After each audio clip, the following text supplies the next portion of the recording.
Welcome to Global Hub Updates. Please subscribe to my channel and press the bell icon for more updates. The headlines announce the end of an era. U.S. Navy retires its mighty Ticonderoga-class cruisers. These formidable vessels have been a symbol of strength and dominance on the high seas, representing the pinnacle of naval engineering and strategic prowess. For decades, these ships symbolized American maritime power, their silhouettes a fixture in every major ocean. They have been the silent sentinels, ensuring peace and stability across the globe, their presence a deterrent to potential adversaries. Now, many are being decommissioned, signaling a major shift in U.S. naval strategy. This transition marks a new phase in naval operations, as the focus shifts towards more modern, versatile, and technologically advanced vessels. The decision is driven by age, cost, and a rapidly changing global landscape. The maintenance of these aging giants has become increasingly challenging, with costs rising and resources stretched thin. These aren't just any ships, they're the backbone of U.S. naval warfare since the 1980s. Their advanced weaponry and radar systems have been crucial in numerous operations, providing unmatched support and protection. Their retirement is bittersweet for the sailors who served and the nation they protected. Many sailors have spent years aboard these vessels, forming bonds and memories that will last a lifetime.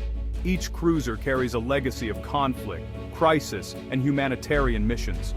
They have been involved in pivotal moments in history, from combat operations to disaster relief efforts, showcasing the versatility and importance of naval power. The big question: what happens to these steel giants after their final salute? Their future remains uncertain as discussions continue about their potential roles in other navies or as museum pieces. For allies like the Philippines, the prospect of acquiring such a warship is both thrilling and daunting. These ships could significantly enhance their naval capabilities, but the challenges of maintenance and operation are considerable. It could shift the balance of power in contested waters like the South China Sea. The presence of such powerful vessels could alter strategic calculations and influence regional dynamics, but these ships are old, expensive, and complex to maintain. The technical expertise and financial resources required to keep them operational are substantial, posing a significant challenge for any navy. The debate isn't just about hardware, it's about responsibility. The transfer of these ships involves strategic considerations, alliances, and the long-term implications for regional security. As these ships leave U.S. service, a new chapter could begin for another navy. Their legacy may continue in new waters, serving new missions and protecting new shores. Congress now weighs the strategic benefits of donating these vessels against the burdens they might impose. The decision will impact not only the recipient nations, but also the broader geopolitical landscape. The world is watching to see where these titans of the sea will find their final harbor.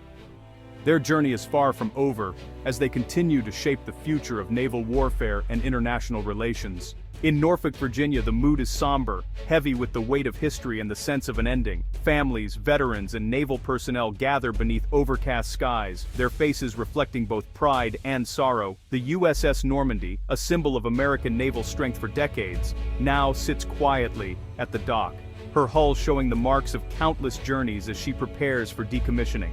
Sailors in crisp dress uniforms stand in solemn formation on the deck, saluting and saying goodbye to a ship that was their home through both peril and peace. For many, Normandy was more than steel and machinery. It was a place of camaraderie, challenge, and growth.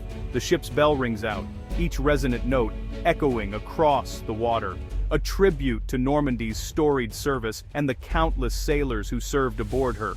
Commanding officers take the podium, recalling Normandy's triumphs, from her pivotal role in Operation Desert Storm to her many deployments across the globe, safeguarding freedom and projecting American power. The American flag is lowered for the last time, its descent marking the end of an era. The moment is heavy with emotion, as the crew stands at attention, honoring the ship's legacy.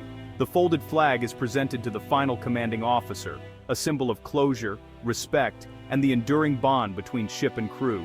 Deep within the Normandy, her engines are silent, her once mighty combat systems powered down. The hum of machinery is replaced by a profound stillness, marking the ship's transition from active service to honored memory.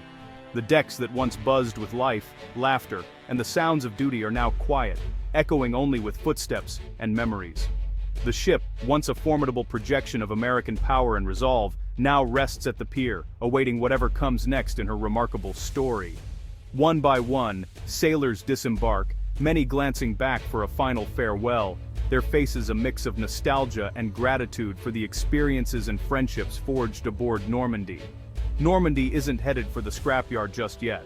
Her future remains uncertain, her fate still undecided, as she waits in quiet dignity. In Washington, her future will be debated in Congress. Lawmakers and military leaders will weigh whether Normandy could serve an allied nation, extending her legacy beyond American shores. The question lingers: will this aging warrior get a second life under a new flag, continuing to serve and protect, but for a different nation? The answer could reshape alliances, strengthen partnerships, and influence regional security in ways yet unseen. As the world watches and waits, the next chapter of Normandy's story remains unwritten, a testament to her enduring impact and the ever-changing tides of history. Ticonderoga-class cruisers revolutionized naval warfare with the Aegis combat system. Their SPY-1 radar and integrated missile launchers allowed them to track and engage over 100 targets at once. The USS Normandy, commissioned in 1989, exemplified this power, armed with 122 missile cells for air defense, land attack, and anti-submarine warfare. These ships were floating fortresses, capable of independent operations or leading a fleet. Their presence alone could alter adversaries' strategies.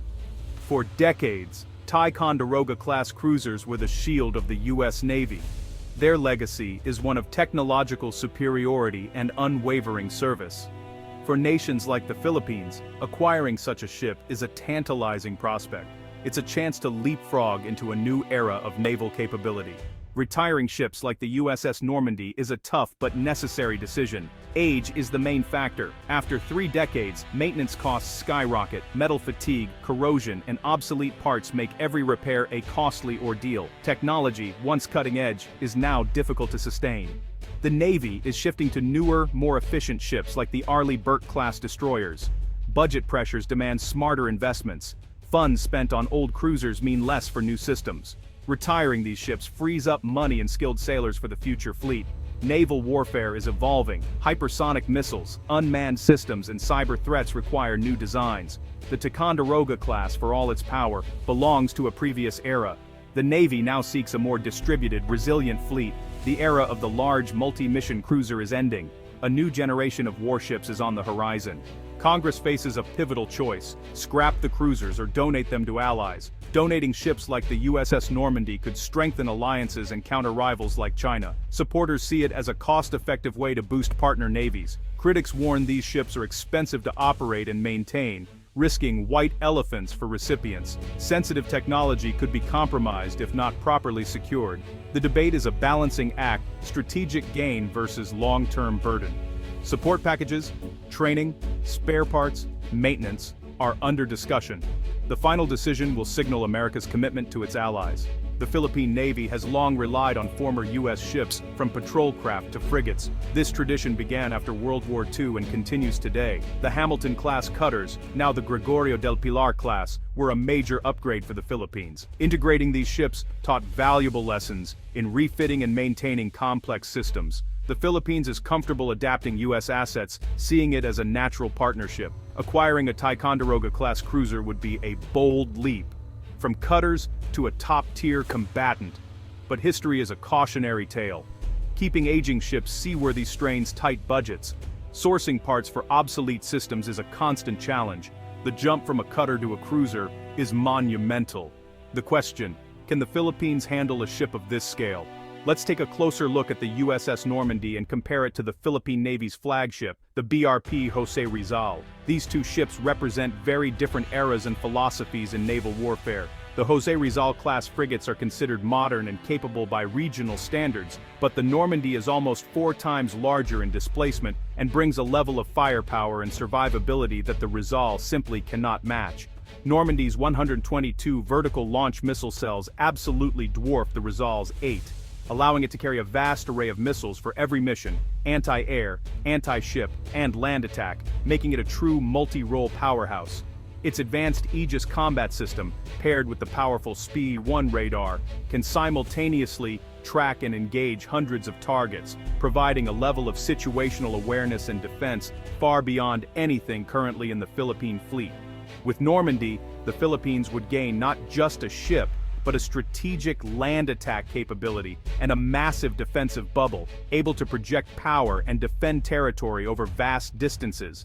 A single cruiser like Normandy could dominate and control huge swathes of the South China Sea, acting as a powerful deterrent against any potential aggression or encroachment. Beyond its weapons, Normandy could serve as the nerve center and command hub for the entire Philippine fleet, coordinating complex operations and integrating new technologies. For the Philippines, acquiring such a ship would be a shortcut to becoming a true middle power at sea, instantly elevating its status among regional navies. The image of a cruiser flying the Philippine flag would send a powerful message of sovereignty, resolve, and national pride to both allies and rivals. It's not just about firepower, it's about prestige, deterrence, and demonstrating the national will to defend maritime interests. The psychological impact on the public and the region would be enormous, inspiring confidence at home and caution abroad. But this dream comes with serious challenges. Operating, maintaining, and upgrading such a complex warship would require significant investment, training, and long-term commitment. Operating a cruiser like Normandy is a massive undertaking. Fuel and maintenance costs could consume much of the Philippine Navy's budget. Manning the ship requires hundreds of highly trained sailors and officers. Years of investment in training and infrastructure would be needed. Maintenance and spare parts for a 35-year-old warship are a constant challenge. Without robust support, the cruiser risks becoming a pier queen, impressive, but rarely at sea. A single powerful ship is also a high-value target. More manageable alternatives may offer greater flexibility and sustainability. The USS Normandy debate is about more than hardware. It's a strategic crossroads. One path: acquire the cruiser, gaining instant deterrence but risking unsustainable costs. The other requests smaller modern ships or support packages to upgrade the existing fleet. The South China Sea's daily tensions make the need for credible defense urgent. A cruiser could shield Philippine assets, but only if it's affordable to deploy. More patrol vessels might offer better coverage and persistence. The core question: build a fleet around a single capital ship or pursue a distributed, resilient force. Both aim to protect Philippine sovereignty. The decision will shape the Navy and regional security for decades. The world is watching to see which course the Philippines will chart.